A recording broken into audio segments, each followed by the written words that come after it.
আসসালামু আলাইকুম ভিউয়ার্স, সবাই কেমন আছেন?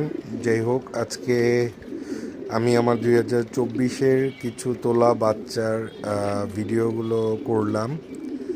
তো মনে হলো ভিডিওগুলো আপলোড করি। যাই হোক, যেটা নিয়ে আলোচনা করতে চাচ্ছিলাম যে এইবার শীতে আসলে আমার পরিচিত অনেকের লফটেই বড় ধরনের ভাইরাস অ্যাটাক করেছে এবং অনেকেই ক্ষতিগ্রস্ত হয়েছে।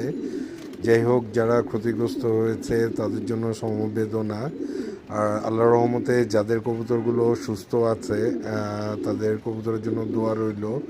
ইনফ্যাক্ট আমার কবুতরগুলোর জন্য দোয়া করবেন। আল্লাহর রহমতে আমার কবুতরগুলো সুস্থ আছে। তো একবার আমি একটু অ্যাটাকে পড়েছিলাম। যাই হোক, প্রাথমিক পর্যায়ে আমি বিষয়টা ধরতে পেরেছি এবং 4-5 দিনের মধ্যে আল্লাহর রহমতে কবুতর সুস্থ হয়ে গিয়েছে। খুব একটা বড় ধরনের জটিলতায় পড়তে হয়নি। তো এবার কিছু টস করলাম, কবুতরগুলো আলহামদুলিল্লাহ স্পন্টেনিয়াস ছিল এবং ভালো পারফরমেন্স করেছে।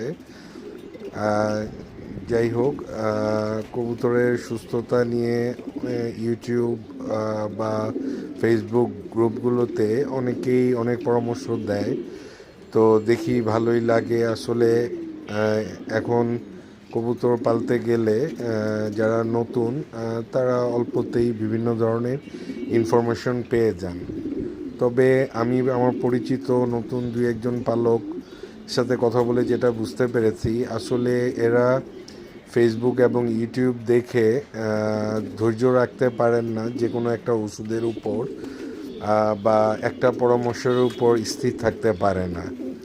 তো তারা কবুতরকে 1 দিন 2 দিন যে কোনো একটা ওষুধ খাওয়ানোর পরেই আবার গ্রুপ চেঞ্জ করে নতুন ওষুধে চলে যায়।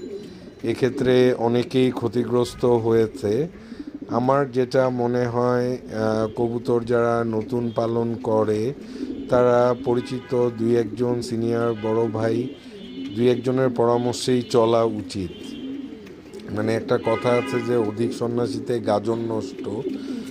তো 2-1 পরামর্শ নিয়ে আবার ইউটিউব দেখে 4-5টা দেখে একটা নিয়ে আবার ফেসবুক দেখে একটা নিয়ে মানে জগা খিচুড়ি করে কবুতরকে ওষুধ দিলে অথবা কবুতর পালনে জগা খিচুড়ি টাইপ একটা সিস্টেম মেনটেন করলে আসলে সফল হওয়াটা কঠিন হয়ে যায়।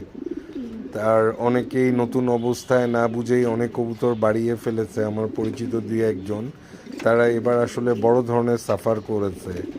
তাদের ধাপড়ি আসলে লট ধরে কবুতর অসুস্থ হয়ে গিয়েছে এবং অনেক কবুতরই